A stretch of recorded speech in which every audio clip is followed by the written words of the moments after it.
اخلاص کہنے کی ہے، یعنی اس سورہ اخلاص کا نام سورۃ الاخلاص کیوں ہے، اس کے بارے میں اللہ کے محبوب علیہ الصلوۃ والسلام نے ارشاد فرمایا کہ سورہ اخلاص ایسی صورت ہے جو دنیا کی تمام پریشانیوں سے، مصیبتوں سے، بلاؤں سے، وباؤں سے انسان کو نہ صرف آزاد کرتی ہے بلکہ یہ قبر کی تنگی سے اور حشر کی ہولناکی سے بھی حفاظت فرماتی ہے۔ تو یوں اللہ والو جو سورہ مبارکہ دنیا کی پریشانیاں، قبر کی پریشانیاں یا حشر کی پریشانیوں سے محفوظ کر دے، اس سورہ مبارکہ کو سورۃ الاخلاص کہتے ہیں، یعنی قل هو اللہ احد کہتے ہیں۔ ایک تو یہ اس کا تعارف مختصر سا ہو گیا۔ دوسرا جو تعارف ہے تفصیلی لیکن وہ جاننا ضروری ہے ہر اس شخص کے لیے جس نے سورۃ الاخلاص سے نفع اٹھانا ہے، یعنی اس کو اپنا وظیفہ بنانا ہے، اپنے معمولات میں شامل کرنا ہے، تو اس کو موٹی موٹی باتوں کا علم ہونا ضروری ہے۔ سورۃ الاخلاص کے نازل ہونے میں اختلاف ہے۔ بعض مفسرین قرآن کے نزدیک یہ سورہ مکی ہے اور بعض مفسرین قرآن کے نزدیک یہ سورہ مدنی ہے۔ دونوں مفسرین قرآن کی جو جماعتیں ہیں یا گروہ ہیں، دونوں کے پاس اپنے اپنے دلائل ہیں۔ بین ہی سورۃ فلق، سورۃ ناس، یعنی قرآن مجید کی جو آخری دو صورتیں ہیں، ان کے شان نزول میں یا ان کے نزول ہونے میں بھی اختلاف ہے۔ بعض مفسرین قرآن کے نزدیک سورہ فلق ناس مکہ میں نازل ہوئی، بعض مفسرین قرآن کے نزدیک سورہ فلق ناس جو ہے مدینہ پاک میں نازل ہوئی، اور کچھ مفسرین قرآن یہ خیال کرتے ہیں کہ یہ دونوں صورتیں سورہ فلق ناس یہ دو بار نازل ہوئیں، ایک بار مکہ میں اور ایک بار مدینہ المنورہ میں۔ اور زیادہ جو قول قابل قبول ہے میرے اپنے نزدیک بھی وہ یہی ہے کہ سورہ فلق ناس دو بار نازل ہوئی، اس لیے یہ صورت مکی بھی کہلواتی ہے اور یہ صورتیں مدنی بھی کہلواتی ہیں۔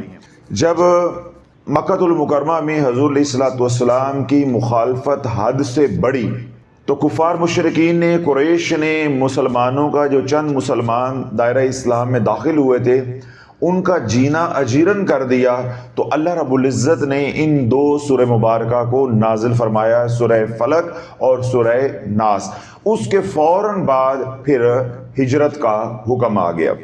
دوسری بات، یہ دونوں صورتیں یعنی سورہ فلق اور سورہ ناس مدینہ پاک میں نازل ہوئیں جب عبداللہ بن ابی اور اس کے حواریوں نے اللہ کے نبی علیہ الصلوۃ والسلام کے غلاموں کے خلاف اور حضور علیہ الصلوۃ والسلام کی ذات اقدس کے خلاف جو ہے وہ سازشیں کرنا شروع کی، مخالفت بڑھی، پھر ادھر سے اسی مخالفت کا جو نتیجہ نکلا وہ کیا ہے، حضور علیہ الصلوۃ والسلام کے اوپر شدید جادو چلا۔ تو جب یہ حالات بنے تو اللہ رب العزت نے ان دونوں صورتوں کو، سورہ فلق اور سورہ ناس کو دوبارہ مدینہ پاک میں نازل کیا۔ اسی طرح قل هو اللہ احد سورۃ اخلاص مکہ میں بھی نازل ہوئی، تو اسی طرح مدینہ پاک میں بھی یہ نازل ہوئی۔ یہاں جو اہم نقطہ ہے جس کا جاننا آپ کو ضروری ہے کہ یہ سورہ اخلاص یعنی قل هو اللہ احد سورہ فلق ناس کے بعد نازل ہوئی، مکہ میں بھی بعد میں نازل ہوئی اور مدینہ پاک میں بھی یہ بعد میں نازل ہوئی۔ تو بہرحال جو مفسرین قرآن کہتے ہیں کہ یہ صرف مکہ میں نازل ہوئی، ان کا جو قول ہے وہ زیادہ قابل قبول ہے، زیادہ مضبوط ہے، ان کے پاس زیادہ دلائل ہیں، اس لیے سورہ اخلاص کو سورہ مکی کہا جاتا ہے، سورہ مکی کہا جاتا ہے۔ ایک آدھ قول ہے جو اس کو مدنی کہتا ہے لیکن یہ سورت مکی ہے۔ اس کی دلیل بھی یہ ہے کہ اگر آپ میری بات توجہ کے ساتھ سن لیتے تو میں نے کیا بات کہی کہ یہ سورہ مبارکہ یعنی قل هو اللہ احد سورہ فلق ناس سے بعد میں نازل ہوئی۔ تو سورہ فلق ناس مکہ پاک میں نازل جب ہو گئی تو بعد میں یہ سورہ مبارکہ بھی وہیں پہ نازل ہوئی۔ تو اس میں سے صرف دو صورتیں سورہ فلق اور سورہ ناس دوبارہ نازل ہوئیں مدینہ پاک میں، جس طرح میں نے کہا کہ عبداللہ بن ابی اور اس کے حواریوں نے جب اللہ کے نبی علیہ الصلوۃ والسلام کے صحابہ کی زندگی کو اجیرن کیا، مخالفت کی، سازشیں کی، اور اللہ کے نبی علیہ الصلوۃ والسلام پہ جب جادو کا معاملہ آیا تو اللہ نے ان دو صورتوں کو دوبارہ نازل کیا، یعنی سورہ فلق اور سورہ ناس کو۔ تو یوں سورہ فلق، سورہ اخلاص، قل هو اللہ احد، یہ نزولی اعتبار سے 22ویں صورت ہے۔ اس سے پہلے 21 صورتیں نازل ہو چکی تھیں، اور قرآن کے وہ کچھ حصے بھی جو ہے وہ نازل ہو چکے تھے، یعنی کچھ آیات نازل ہو چکی تھی، لیکن اس کا جو نمبر ہے وہ کون سا ہے؟ 22واں۔ لیکن تدوینی اعتبار سے یہ سورہ مبارک ہے سورت نمبر 112، اور اس کے بعد سورہ نمبر 113 سورہ فلق، اور سورہ نمبر 114 سورہ ناس، اور قرآن مجید کا اختتام ہو جاتا ہے 30واں سپارہ، یعنی آخری سپارہ، اور سورت نمبر 112 ہے، اور 4 آیات مبارکہ پہ یہ مشتمل ہے۔ قل هو اللہ احد اللہ الصمد لم یلد ولم یولد ولم یکن لہ کفوا احد، 4 سورہ مبارکہ پہ یہ مشتمل ہے، اور اس سورہ مبارکہ کے اندر کل 15 کلمات ہیں، یعنی 15 لفظوں کے اوپر سورۃ اخلاص مشتمل ہے۔ اسی طرح حروف کے اعتبار سے سورۃ اخلاص کے اندر 47 حروف ہیں، 47 لیٹرز ہیں۔ تو یہ مختصر سا تعارف میں نے آپ حضرات کے سامنے رکھا ہے۔ شان نزول کے حوالے سے بھی کئی روایت ہیں، لیکن جو 2 روایتیں ہیں وہ زیادہ مضبوط ہیں، اور وہ دونوں ہی مکہ کی ہیں، تو اس لیے وہ بات کا اشکال جو وہ ختم ہو گیا کہ یہ صورت مدنی بھی ہے۔ یہ صورت مکہ میں ہی نازل ہوئی، اور ایک بار ہی نازل ہوئی۔ جب عبداللہ بن سلام رضی اللہ تعالیٰ عنہ نے بھی اسلام قبول نہیں کیا تھا، آپ خود بھی راہب، آپ کے والد بھی راہب، اور آپ کے دادا بھی راہب، یعنی پڑھے لکھے دینی گھرانے سے آپ کا تعلق تھا، جو اپنے اپنے وقت کے تورات کے عالم تھے۔ تو عبداللہ بن سلام رضی اللہ تعالیٰ عنہ فرماتے ہیں کہ میں نے اپنے بزرگان سے اجازت لی کہ میں کعبہ کی زیارت کے لیے مکہ جانا چاہتا ہوں، تو میرے بڑوں نے مجھے اجازت دے دی۔ پھر میں اپنے راہب کے پاس گیا، یعنی اس وقت جو بڑا عالم تھا اس کے پاس گئے، جب ان سے بھی اجازت طلب کی تو انہوں نے بھی اجازت دے دی۔ تو آپ فرماتے ہیں کہ میں مکہ پہنچا تو میں نے کعبہ کی زیارت کی، تو مجھے معلوم ہوا کہ مسلمانوں کا حج چل رہا ہے، یعنی ان دنوں میں ایام حج تھے، تو حضور علیہ الصلوۃ والسلام مینا میں تشریف فرما تھے۔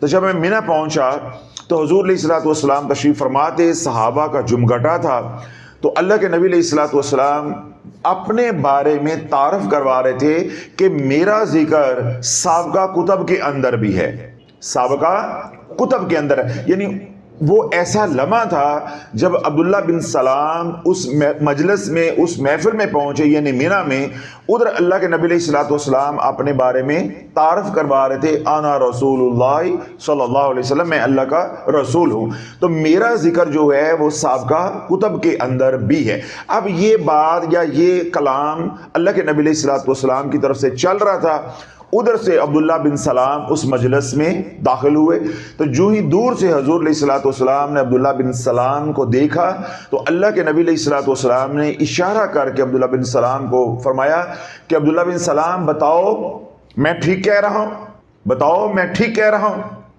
تو یہ 2 باتیں اکٹھی تھی، ایک اللہ کے نبی علیہ الصلوۃ والسلام نے آپ کو آپ کے نام سے پکارا، جبکہ ملاقات کون سی ہے؟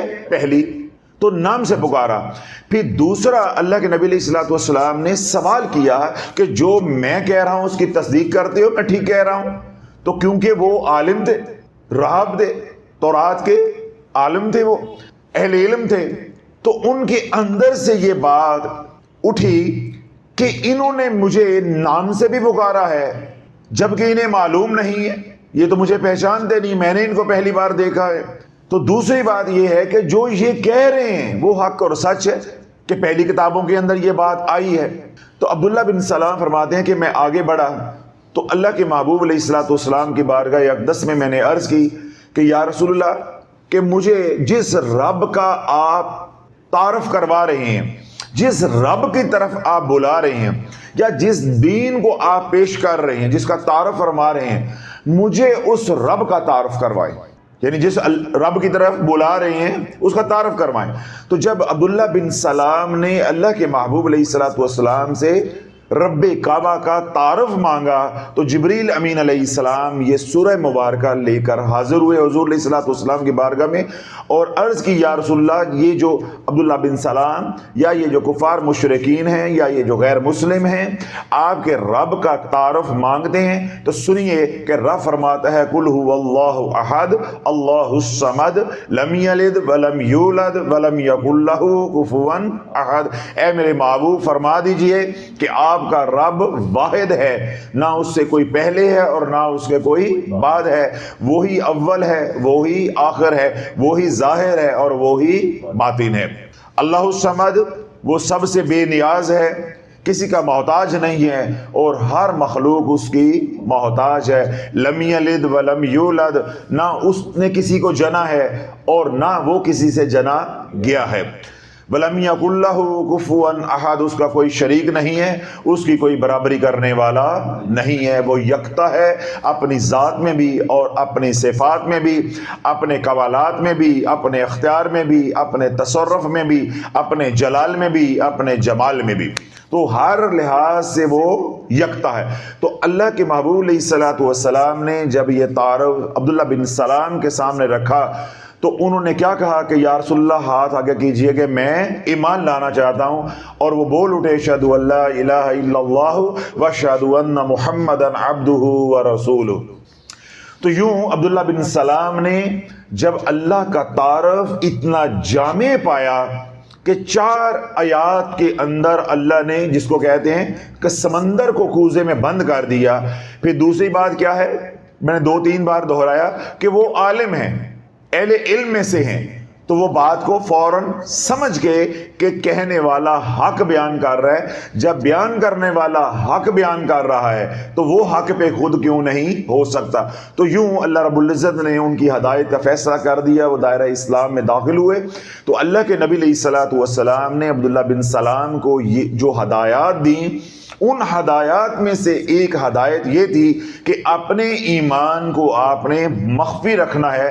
کیوں؟ ابھی مدینہ پاک میں لوگ سلام تو قبول کیا نہیں تھا، ابھی مدینہ پاک میں سلام تو پہنچا نہیں تھا، ابھی تو وہ یثرب تھا۔ تو اس لیے مخالفت سے بچنے کے لیے دوسرا یہ ہے کہ آپ کا جس گھرانے کے ساتھ تعلق ہے ان کا اثر و رسوخ ہے یہودیوں کے اوپر، تو آپ ان کے عالم ہیں، ان کے راہب ہیں، تو آپ نے اپنے ایمان کو مخفی رکھنا ہے۔ جب اللہ رب العزت دین اسلام کو اٹھائے گا، عظمت دے گا، اس کو پھیلائے گا، تو پھر اپنے ایمان کو ظاہر کر دینا۔ تو یہ شان نزول کے حوالے سے ایک روایت ہے جو میں نے آج بیان کی۔ تو جو اگلی روایت ہے انشاءاللہ وہ اگلی مجلس میں بیان کریں گے، تاکہ مضمون جو ہے وہ زیادہ طویل بھی نہ ہو اور آپ کا ذوق بھی جو ہے وہ برقرار رہے۔ فضائل کے حوالے سے اللہ کے نبی علیہ الصلوۃ والسلام نے ارشاد فرمایا، انس بن مالک رضی اللہ تعالیٰ عنہ اس حدیث پاک کو روایت کی ہے کہ جس نے ایک بار قل هو اللہ احد پڑھا، یعنی ایک بار سورۃ اخلاص پڑھی، اس نے قرآن کا تیسرا حصہ پڑھا، یعنی 1/3 قرآن پڑھا، اس کو 1/3 قرآن پڑھنے کا ثواب عطا کیا جائے گا۔ جس نے 2 بار سورۃ اخلاص پڑھی، اس کو 2/3 قرآن پڑھنے کا ثواب دیا جائے گا، اور جس نے 3 بار قل هو اللہ احد اللہ الصمد لم یلد ولم یولد ولم یکن لہ کفوا احد پڑھا، یعنی 3 بار سورۃ اخلاص پڑھی، اس کو مکمل قرآن مجید فرقان حمید کی تلاوت کا ثواب عطا کیا جائے گا۔ حضرت ابو درداء رضی اللہ تعالیٰ عنہ روایت کرتے ہیں کہ حضور علیہ الصلوۃ والسلام نے ارشاد فرمایا کہ تم میں سے کون ہے جو رات کو 1/3 قرآن کی تلاوت کرے؟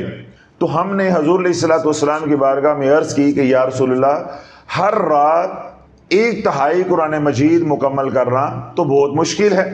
تو اللہ کے نبی علیہ الصلوۃ والسلام نے ارشاد فرمایا کہ جس نے محض اتنا پڑھا قل هو اللہ احد اللہ الصمد لم یلد ولم یولد ولم یکن لہ کفوا احد، اس نے 1/3 قرآن مکمل کر لیا، اس نے 1/3 قرآن مکمل کر لیا۔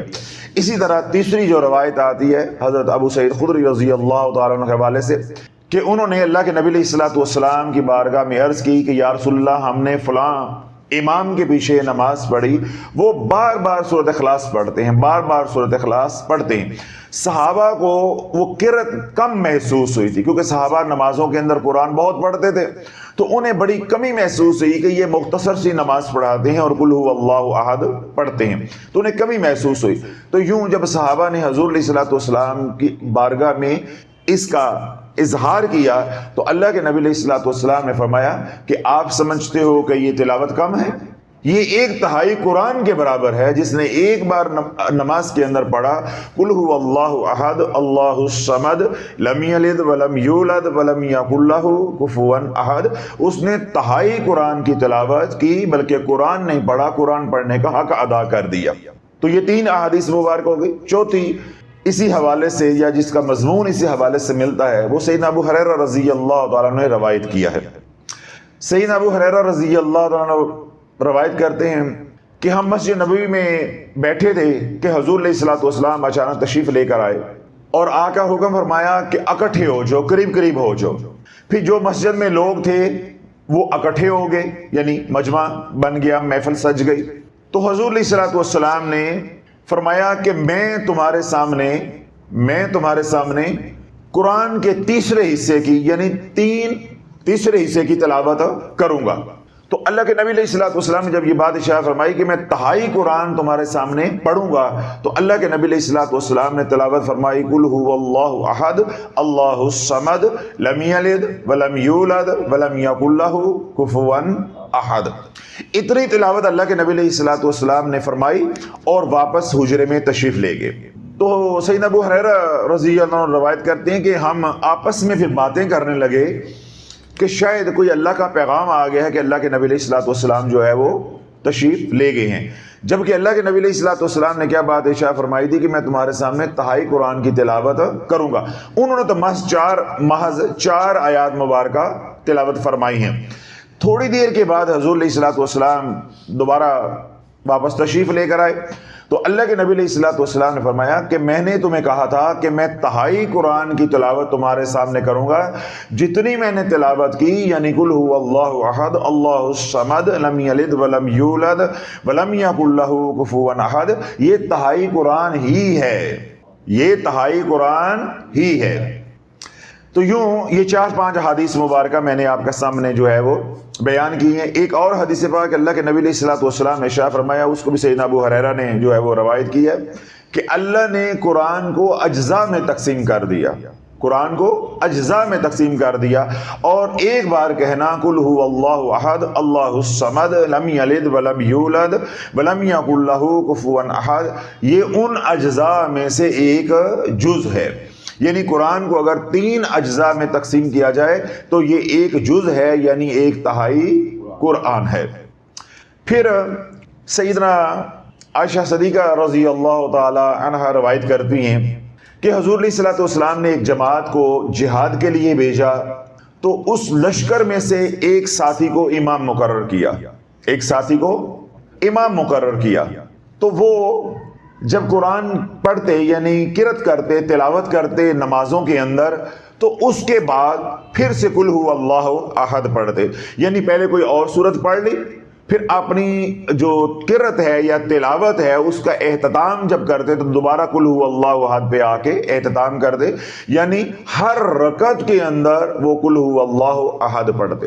اب صحابہ کے لیے یہ بڑی عجیب بات تھی کہ پہلے الگ تلاوت کر لی، پھر ساتھ قل هو اللہ احد بھی ملا لیتے۔ تو جب لشکر واپس آیا تو اللہ کے نبی علیہ الصلوۃ والسلام کی بارگاہ میں انہوں نے عرض کی کہ یا رسول اللہ، جس ساتھی کو آپ نے ہمارا امام مقرر کیا یہ ہمیں یوں نمازیں پڑھاتے رہے ہیں،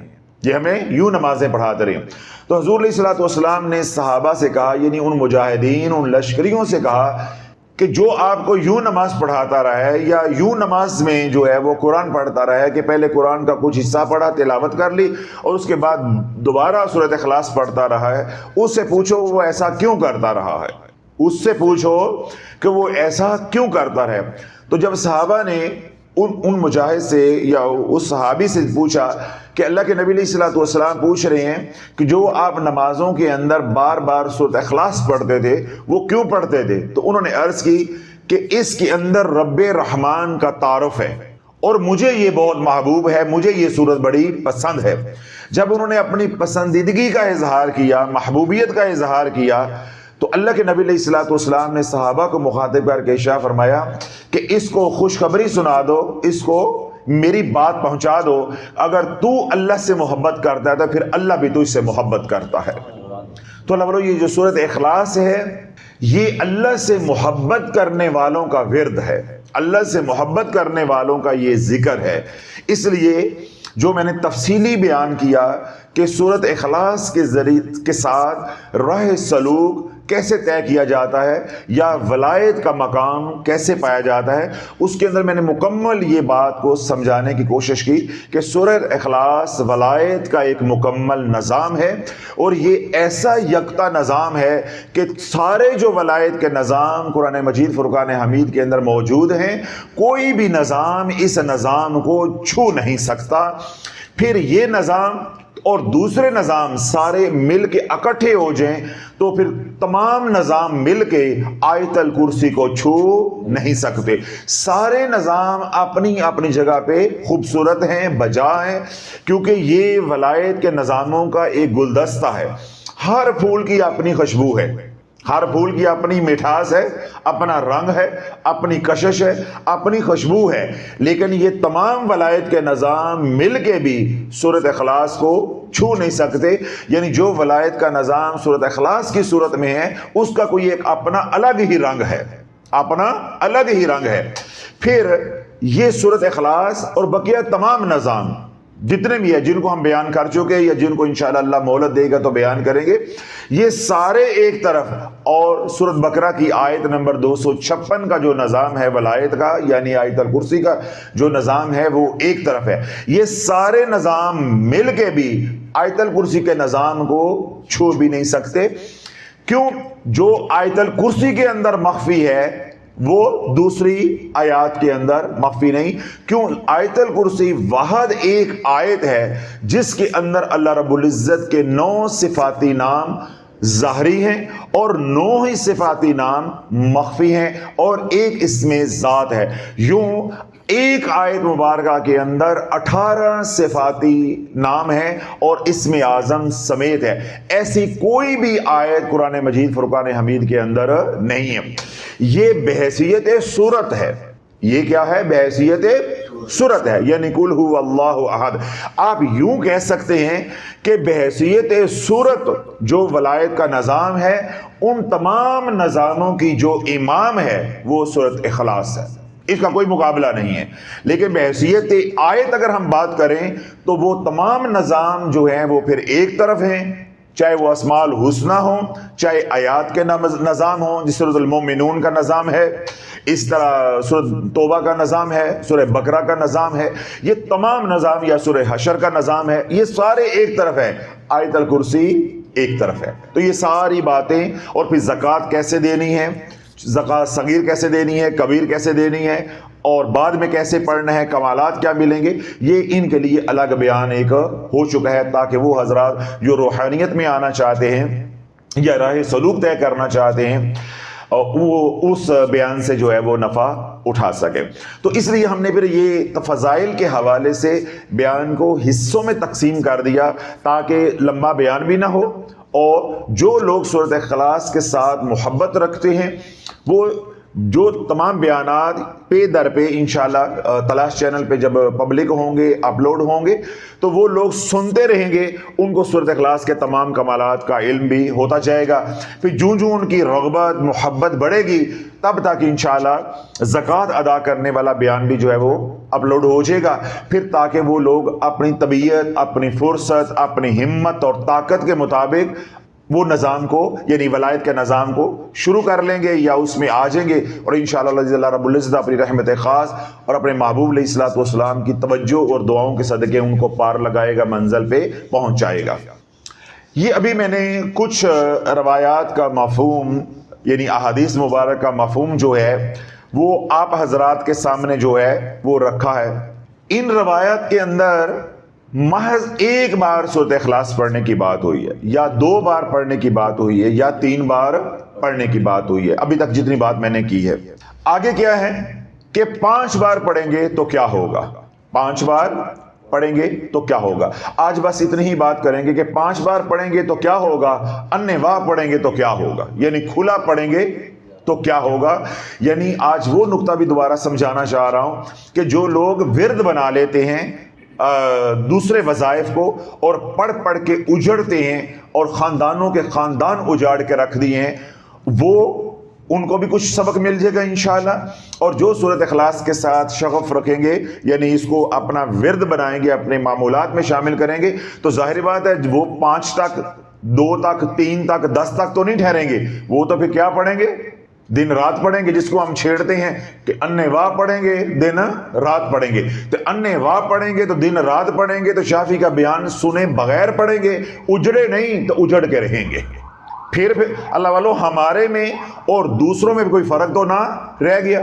ابھی ہم نے خود پروگرام کیا درد چینل کے لیے کہ جنہوں نے سورۃ اخلاص کا عمل کروایا 2-3 سال پہلے، ان لوگوں نے 7 نصاب سورۃ اخلاص کے پڑھے، تو 7 نصاب پڑھ کے وہ درد چینل پہ وہ ویلاگ پڑا ہوا ہے، وہ سننا چاہیں تو یا دیکھنا چاہیں آپ دیکھ سکتے ہیں کہ خاتون کیا کہہ رہی تھی کہ میں نے 7 نصاب کیے ہیں سورۃ اخلاص کے، اور مجھے یاد پڑتا ہے 94,000 یا 96,000 مرتبہ میں نے آیت الکرسی بھی پڑھی ہے، لیکن زندگی کیا ہے، اجیرن تو چھوٹا لفظ ہے، اذیت ناک ہو گئی، زندگی تباہ ہو گئی۔ تو اللہ والو اگر میں بھی بات کر کے یوں ختم کر دوں تو پھر تو اس کا مطلب ہے کہ ہم محض لوگوں پہ تنقید کرتے ہیں اپنا چینل چلانے کے لیے یا اپنے بیانات یہاں خانقاہ میں چلانے کے لیے، تو اس کا مطلب ہے کہ پلے ساڈے بھی کوئی شے نہیں ہے، پھر تو یہ بات ہو جائے گی۔ اب میں آپ کو وہ جو بات سمجھاؤں گا، جو طریقہ بتاؤں گا، اس سے آپ کو معلوم ہوگا کہ میں سورۃ اخلاص کا عمل کیسے کرواؤں گا انشاءاللہ، اور لوگوں نے سورۃ اخلاص آپ کو کیسے پڑھوائی ہے۔ پھر انشاءاللہ آپ کو کچھ عرصے کے بعد جب آپ اس کو پڑھیں گے، عمل کو یا کریں گے، پھر آپ کو معلوم ہوگا کہ شافعی سچا روندہ ہے، شرائط کے بغیر عملیات میں آپ قدم نہیں رکھ سکتے۔ یہ انے واد پڑھنی ہے پر مرشد انا نہیں ہونا چاہیے۔ یہ پڑھنی انے واہ دن رات پڑھنی ہے، انے واہ پڑھنی ہے، کچھا پا کے پڑھنی ہے، لیکن سارے کام آگے والا کرے گا، وہ کرے، انے واہ پڑھے، اٹھتا بیٹھتا پڑھے، جس حال میں بھی ہے وہ پڑھے، لیکن مرشد انا نہیں ہونا چاہیے۔ تو پڑھنے والا بھی انا، پڑھوانے والا بھی انا ہوا تو انشاءاللہ بس کھائی چ ڈگ کے رہے گی۔ اور وہ میں نے بتایا ہے کہ آپ در چینل پہ وہ کہانیاں لوگوں کی سن سکتے ہیں کہ کیسے لوگ جو ہے سورۃ اخلاص سے معاذ اللہ اجڑ گئے، ایسی مبارک سورت سے انہیں نفع نہ ہوا کہ رہبر اندھا تھا، اسے محض اپنی حرص تھی کہ میرے رسالے بکیں اور زیادہ لوگ پڑھیں، کبھی لڈو کھلا کے، کبھی پتیسے کھلا کے، کبھی کتابیں بیچ کے، کبھی فضائل، کبھی جھوٹے لوگوں کے مشاہدے اور خواب بیان کر کے لوگوں کے دلوں میں محبت تو ڈال دی سورۃ اخلاص کی، لیکن طریقہ نہ بتایا، واللہ عالم آتا بھی تھا کہ نہیں آتا تھا، اس لیے بہرحال بتایا نہیں۔ تو لوگوں نے کیا کیا، دن رات پڑھی تو انے واہ پڑھی۔ بلکہ ایک خاتون مجھے چھیڑ رہی تھی 2-4 دن پہلے کی بات ہے غالباً، تو مجھے وہ سوشل میڈیا والوں نے وہ بھیجا اس کا کامنٹ کہ حضرت صاحب مجھے اس عمل کی، یعنی کوئی عمل تھا، اس کی اجازت لینی تھی، تو مجھے اس عمل کی اجازت دے دیں اور دل سے اجازت، کامل اجازت دیجیے گا، وہ والی اجازت نہیں دینی پڑھو تو مرو، پڑھو تو مرو۔ مجھے اتنی ہنسی آئی، میں نے کہا ماشاءاللہ لوگ اب اتنے چلاک اور ہوشیار ہوتے جا رہے ہیں، اتنی ان کی تربیت ہو گئی ہے، اب وہ میرے فکرے میرے پہ کستے جا رہے ہیں، میرے فکرے میری باتیں میرے پہ کستے جا رہے ہیں۔ تو میں کتنی دیر ہنستا رہا، میں کہا واہ میرے مولا، ساڑی بلی سانو ہی میاؤں۔ چلو کوئی بات نہیں ہے، ان کی خوشی ہم بھی خوش ہے۔ ہمیں خوشی اس بات کی ہوئی ہے کہ انہوں نے سیکھا ہے، کہ الحمدللہ انہوں نے سیکھا ہے کہ اگر ہم نے 8-9 مہینے محنت کی ہے، انہیں معلوم ہوا ہے کہ عملیات کی شرائط ہوتی ہیں، بات قرآن کی نہیں ہے، بات آیت الکرسی کی نہیں ہے، بات آیت کریمہ کی نہیں ہے، یا بات یا کہارو کی نہیں ہے، یہ تو اللہ کا مبارک کلام ہے، یہ تو مبارک ہی مبارک ہے۔ نقصان کہاں سے ہوا ہے کہ وہ ہماری نالائکی اور ہمارے پیشوا اور رہبر اندھے ہونے کی وجہ سے، کہ انہیں خود ہی معلوم نہیں تھا، انہوں نے ہمیں پڑھنے پہ لگا دیا، نہ ہمیں بتایا کہ کیسے پڑھنا ہے اور کیا کرنا ہے۔ اب آپ دیکھیں کہ جو میں روایت کو بیان کروں گا، آپ بھی یہی غلطی کریں گے، درمیان میں شافعی اگر نہ ہوتا اور یہ روایت میرے کملی والے کی نگاہ نہ ہوتی یا میرا ہاتھ کسی شافعی کے ہاتھ میں نہ ہوتا تو لولو میں بھی یہ روایت بیان کر کے کپڑے جھاڑتا اور گھر چلا جاتا، پھر میرے میں اور رسالے والوں میں اور میرے میں تو یوٹیوبر میں کوئی فرق نہ رہتا۔ یہ بات آپ نے سمجھنی ہے کہ کیا اگر میں بات وہاں جا کے ختم کر دوں گا تو کیا ہمارے میں اور دوسرے میں کوئی فرق رہ جائے گا؟ رتی برابر فرق نہیں دے گا۔ نتیجہ بھی میں آپ کو بتا رہا ہوں، لیکن آپ نے پھر بھی اپنی رائے دینی ہے۔ اللہم صلی علی محمد وعلی آل محمد۔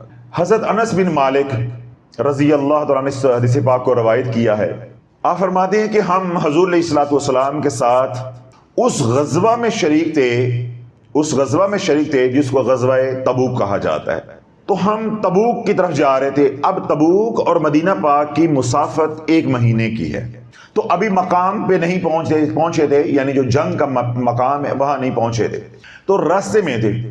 تو روایت کرتے ہیں کہ ایک دن ہم نے سورج دیکھا، سورج کی ایسی چمک دھمک تھی، یعنی سورج اتنا پر نور تھا، اس کی روشنی اتنی تیز تھی اور تیزی سے پھیلتی جا رہی تھی کہ ایسا چمکتا ہوا سورج ہم نے مدینہ پاک میں بھی نہیں دیکھا۔ یعنی ہمارا اتفاق کبھی نہیں ہوا کہ صبح سورج نکلا اور اس کی روشنی اتنی تیز جو ہے وہ ہو گئی، یا سورج کی اتنی چمک دمک ہو جائے، یہ ایسا میں نے مدینہ پاک میں بھی نہیں دیکھا تھا۔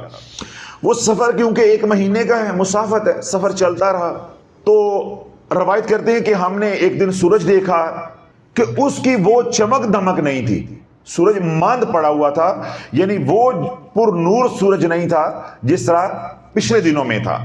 تو اللہ کے نبی علیہ الصلوۃ والسلام نے بھی معلوم کیا کہ سورج جو ہے وہ آج دھندلا ہے، یعنی دھندلاہٹ ہے، وہ چمک نہیں ہے، وہ نورانیت سورج کی یا وہ روشنی سورج کی نہیں ہے۔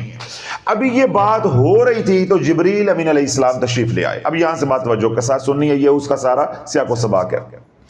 جبریل امین علیہ السلام تشریف لے آئے تو اللہ کے نبی علیہ الصلوۃ والسلام نے یہی سوال جبریل امین علیہ السلام سے کیا کہ جبریل، آج روشنی سورج کی اس طرح تیز نہیں ہے، سورج کی وہ چمک دمک نہیں ہے، وہ نورانیت نہیں ہے، کیا وجہ ہے؟ تو جبریل امین علیہ السلام نے عرض کی، یا رسول اللہ، سورج کو فرشتوں کے پروں نے ڈھانپ دیا ہے۔ سورج کو کیا کیا ہے؟ فرشتوں کے پروں نے ڈھانپ دیا ہے۔ دیکھیں جس طرح یہ انرجی سیورز لگے ہوئے ہیں تو بعض دفعہ کیا ہوتا ہے، اس کے آگے پتنگے آ جاتے ہیں، یا کوئی شخص اس کے آگے آ جائے گا تو اس کی روشنی کیا ہو جائے گی؟ کم ہو جائے گی۔ یا اس انرجی سیورز کے اوپر ہم شاپر چڑھا دیں، یعنی وہ لفافہ جو چڑھاتے ہیں وہ چڑھا دیں تو اس کی روشنی کیا ہو جائے گی؟ مدھم ہو جائے گی۔ تو جبریل امین علیہ السلام نے عرض کی کہ یا رسول اللہ، اللہ رب العزت نے 70,000 فرشتوں کو بھیجا ہے زمین پہ مدینہ پاک میں، تو ان کے اترنے کی وجہ سے ان کے جو پر ہیں وہ سورج کے آگے آگے ہیں اور سورج کی روشنی کچھ مدھم ہو گئی۔ اللہ کے نبی علیہ الصلوۃ والسلام نے پوچھا کہ جبریل، مدینہ میں فرشتے اتنے اترے ہیں، خیر ہے، کیوں اترے ہیں؟ تو جبریل امین علیہ السلام نے عرض کی، یا رسول اللہ، سیدنا معاویہ کا انتقال ہو گیا ہے۔ یہ سیدنا معاویہ وہ امیر معاویہ نہیں ہے جو ابو سفیان کے بیٹے ہیں، آگے پھر ان کا جو بیٹا ہے وہ یزید ہے، یعنی جو امیر شام ہے، یہ نہیں ہے، یہ دوسرے صحابی رسول ہیں جن کا نام جو ہے سیدنا معاویہ رضی اللہ تعالیٰ عنہ۔ تو معاویہ کا انتقال ہو گیا ہے، تو اللہ رب العزت نے فرشتوں کو حکم دیا ہے کہ جاؤ میرے معاویہ کی نماز جنازہ پڑھ کر آؤ، میرے معاویہ کی نماز جنازہ پڑھ کر آؤ۔ تو اتنے کثیر تعداد میں، 70,000 کا مطلب ہے کثیر تعداد میں، اتنے کثیر تعداد میں فرشتے اترے ہیں کہ جب انہوں نے پر کھولے ہیں تو سورج کی روشنی مدھم ہو گئی۔ اس سے آپ اندازہ لگا لیں کہ کتنے کروڑوں اربوں جو ہے وہ فرشتے دنیا پہ آئے ہوں گے یا مدینہ المنورہ میں اترے ہوں گے۔ اب اللہ کے نبی علیہ الصلوۃ والسلام نے حیرت سے پوچھا کہ جبریل، یہ معاویہ کو مقام کیسے ملا؟ یہ معاویہ کو مقام کیسے ملا؟